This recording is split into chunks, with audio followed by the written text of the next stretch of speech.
नमस्कार. इथं आपण आज आलेलो आहेत परभणी जिल्ह्यामधलं पूर्णा तालुक्यामध्ये असणारं हे प्रसिद्ध असं देवस्थान जांभूळ बेट याला म्हणतात. जांभूळ बेट या अर्थाने की इथे दोन्ही बाजूने गोदावरीच्या मध्यभागी असणारे बेट आणि सुंदर असा हा परिसर आहे, जिथं महाराष्ट्रामध्ये सगळ्यात प्रसिद्ध असं हे जांभूळ बेट म्हणून आहे. बघितलं तर आपल्याला लक्षात येईल की इथला जो प्रवास आहे तो असा बोटीने करावा लागणारा प्रवास आहे.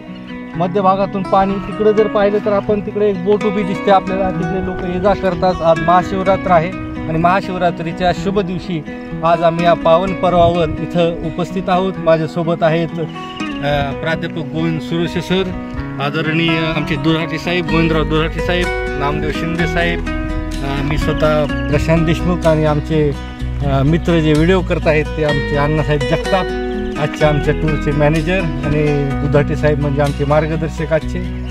तर बघूया पुढचा प्रवास.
आता का आणून घालायचं इकडे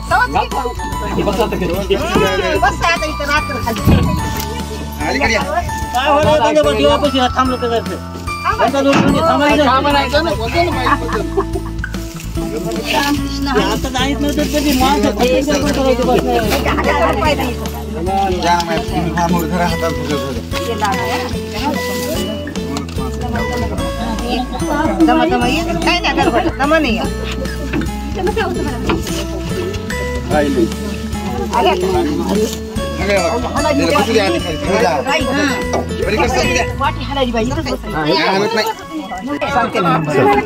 हो या तुम्ही उतरायला ना.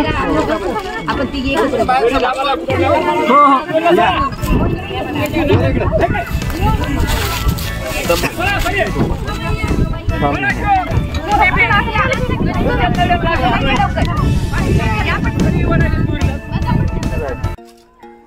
जांभूळ बेटाचा हा पुढचा प्रवास. या बोटीमध्ये आपल्याला दिसेल की इथं महिला मंडळ आलेले, हे नाविक आहेत की या दोरीला धरून ही बोट आता त्या तीराला घेऊन जाणार जिथं जांभूळ बेटाचं देवस्थान आहे. इथं वृद्ध महिला, माता, भगिनी आलेले आहेत.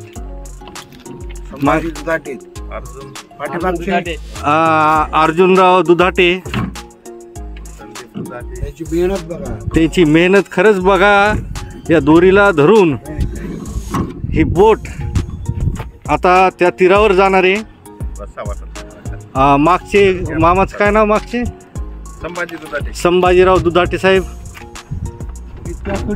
आणि एकूण दिदी तुझं नाव सांग बाळा. छोटीशी आनंदी.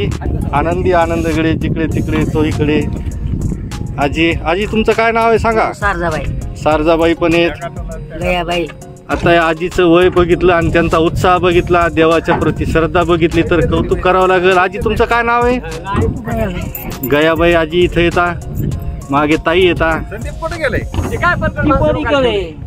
आणि काय कशासाठी चाललो आपण? काय इथं देवस्थानाचं बजरंगबलीचं मंदिर आहे. इथं बजरंगबलीचं मंदिर आहे असं सांगितलं ताईनं ह्या. आणि ते मंदिराचा हा प्रवास या बोटीतून सुरू आहे. समोर दिसतं ते बेट आहे, जांभूळ बेट. आणि अशा प्रकारे दोरीवर पकडून ही बोट पुढे पुढे चालत आहे.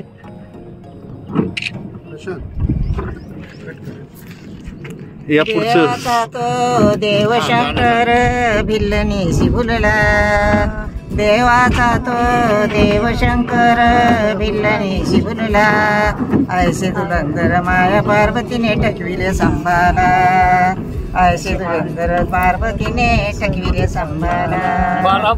पार्वतीवर महादेव रुसून अरण्यात गेले, पार्वतीवर महादेव रुसून अरण्यात गेले, 45 पर्वतावर तप करीत बसले, 45 पर्वतावर तप करीत बसले. पार्वतीने विचार केला आपल्या मनाला, आता मी जाऊन घेऊन येईल शिवशंकराला, आता मी जाऊन घेऊन येईल शिवशंकराला.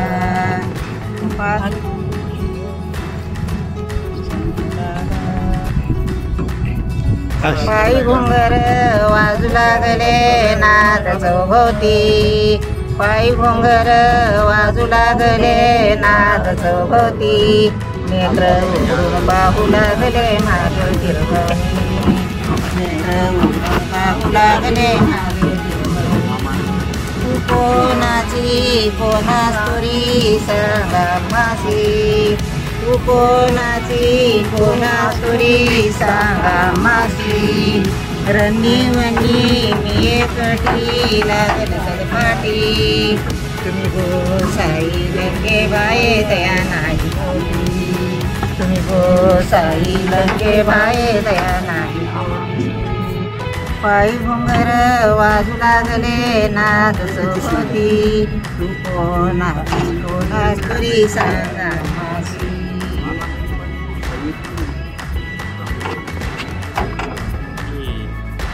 दिल्लीन होऊन पार्वतीने टकविले संभाला, दिल्लीन होऊन पार्वतीने टकविले संभाला, 45 पर्वताहून कैलासी गेला, 45 पर्वताहून कैलासी गेला. हर हर महादेव.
चला चला झाडे लावूया, माय बाप आपले जसे झाडे जपूया. चला मुलांनो चला चला झाडे लावूया, माय बाप आपले जसे झाडे जपूया. निसर्ग शाळा सांगत आहे धरणी सजवूया, झाडे लावूया, झाडे लावूया, झाडे लावूया, झाडे लावूया, झाडे लावूया.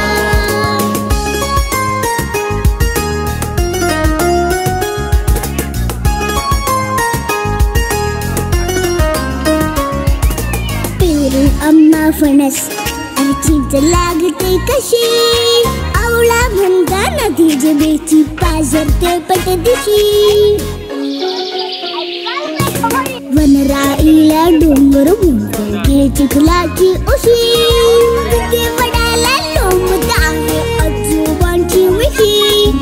एक एक रोपटे घामाने भिजवूया, झाडे लावूया, झाडे लावूया, झाडे लावूया, झाडे लावूया, झाडे लावूया.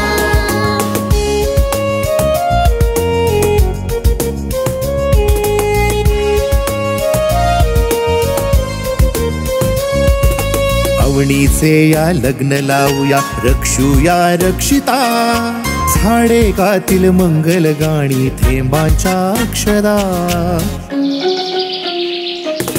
पानोपानी वाहे सळसळ खळखळणारी गाणी, रानपाखर सुरात गातील हिरवी अभंगवाणी, नवरा राघू शेजारी मैनेस बसवूया, झाडे लावूया, झाडे लावूया, झाडे लावूया, झाडे लावूया, झाडे लावूया, झाडे लावूया, झाडे लावूया.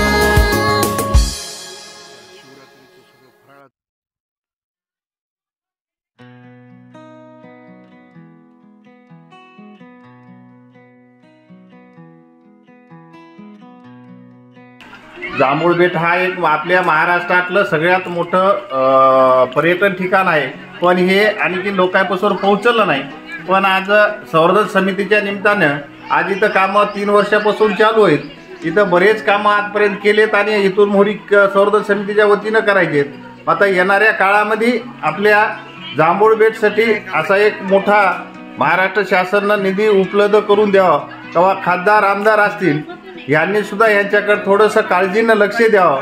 तरी येणाऱ्या काळामध्ये आमच्या गावाखेडचे लोकप्रिय आमदार गुट्टे साहेब यांनी लवकरात लवकर एक 200 ते 250 कोटीचं प्रोजेक्ट तयार केलेलं आहे आणि येत्या काळामध्ये आणखीन ह्या 6 महिन्यामध्ये वर्षामध्ये कामाला सुद्धा सुरुवात होईल अशी त्यांना आम्हाला घाई सुद्धा दिलेली आहे. संवर्धन समितीच्या वतीने आमदार साहेबांचे आम्ही एक धन्यवाद मानतो आणि त्यांचं खूप आम्हाला अभिमान वाटतो आणि थांबतो.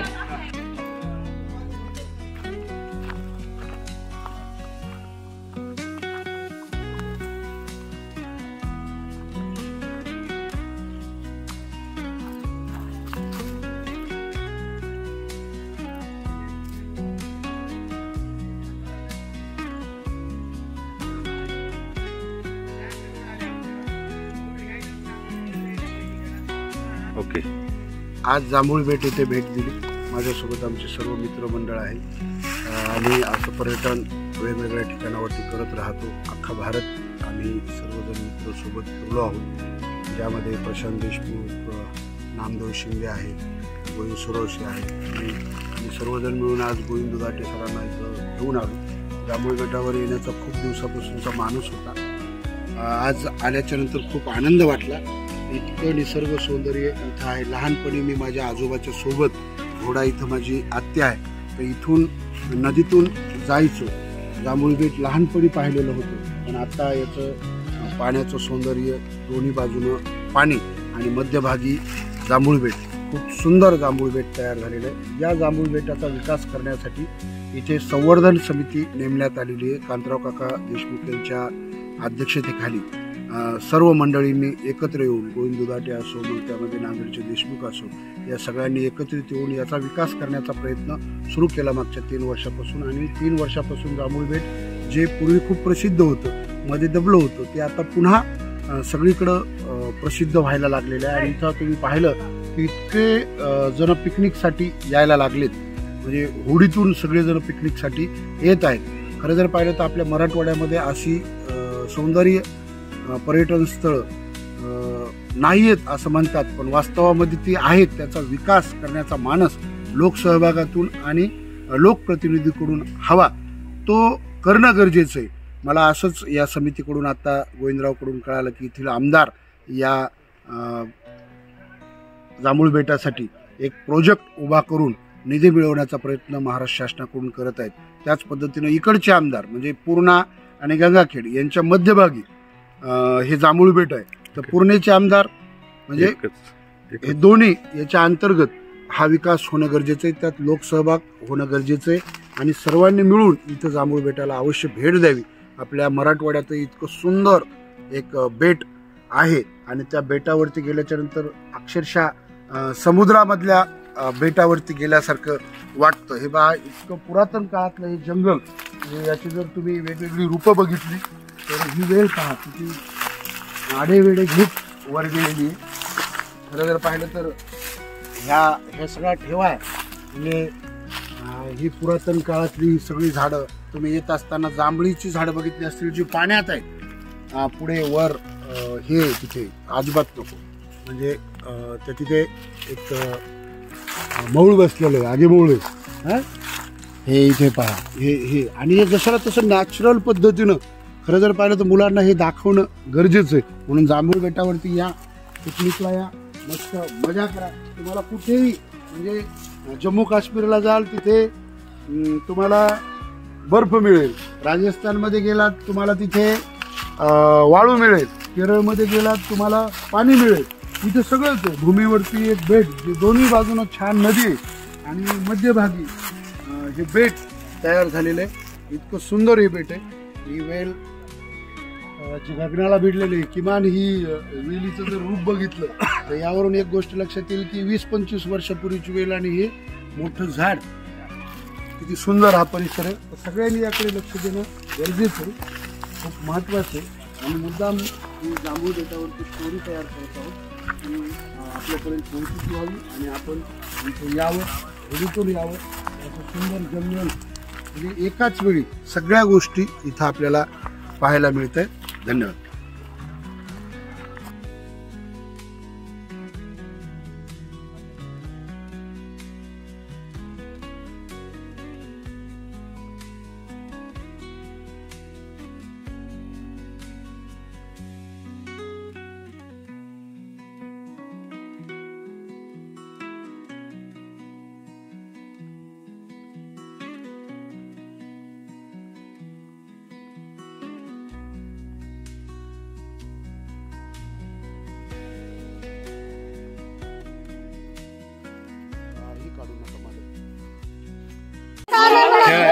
हा खेळायला मस्त आहे. तुला कसं वाटलं? खूप आहे. ओके, तुझं खूप खेळायला आहे का? तू इथे ट्रिप साठी आलो आमच्या mummy. Good morning. Good morning आहे का? माझे नाव आर्यन गावकर. इथे खूप चांगली सुविधा आहे. आम्ही इथे ट्रिप साठी आमच्या आई सोबत आलेलो आहोत. इथे खेळायला मस्त आहे. पाणी प्यायला, मंदिरात पाया पडायला, महादेवाच्या मंदिरात पाया पडायला, बोटिंग करायला खूप मजा आली. नमस्कार, मी सौ सुचिता संतोष डहाळे. आम्ही परभणीहून इथे आलेलो आहे. जांभूळ बेटचं भरपूर नाव ऐकलं होतं की इथे खूप निसर्गरम्य वातावरण आहे आणि खरंच आहे. इथं इतकं सुंदर, एक तर नदी खूप मोठी आहे, गोदावरी नदीचं पात्र खूप मोठं आहे आणि बोटिंग करायला खूप मजा आली. तिथून आम्ही इकडे आल्यानंतर इथे पण बघितलं, एक सुंदर गार्डन आहे. मुलांना खेळण्यासाठी भरपूर सुविधा आहेत आणि निसर्गरम्य वातावरण आहे. रोजच्या धकाधकीमध्ये आपलं प्रदूषणाच्या रहित आम्ही इथं आलेलो आहोत. आज आम्ही खूप एन्जॉय केला. आम्हाला खूप छान वाटलं. पण आम्हाला थोडीशी एक कमतरता वाटते की एकच बोट अवेलेबल होती आणि त्यामुळे जाण्या येण्यासाठी थोडंसं वेळ लागतो. त्या कारणामुळे थोडंसं एक म्हणजे बोटीची सुविधा वाढवावी. आणि आपल्या परभणीसारख्या आपल्या परभणी जिल्ह्यामध्ये इतकं सुंदर ठिकाण आहे. फक्त थोडंसं प्रशासनाने, आपल्या इथल्या स्थानिक लोकांनी थोडंसं लक्ष देऊन किंवा आमदार खासदार साहेबांनी थोडंसं लक्ष देऊन थोडं डेव्हलप केलं तर मुलांना शाळेसाठी पण खूप सुंदर आहे, खूप मजा घेतील. आणि एक अनोखं स्पॉट आहे हे जांभूळ बेट. इतर ठिकाणी जाऊन मजा करण्यापेक्षा जवळपास आपण येऊन जर इथं एन्जॉय केला तर किती छान आहे. फक्त थोडंसं सुधारित झालं तर आणि थोड्या सुविधा वाढल्या तर खूप छान होईल. थँक्यू.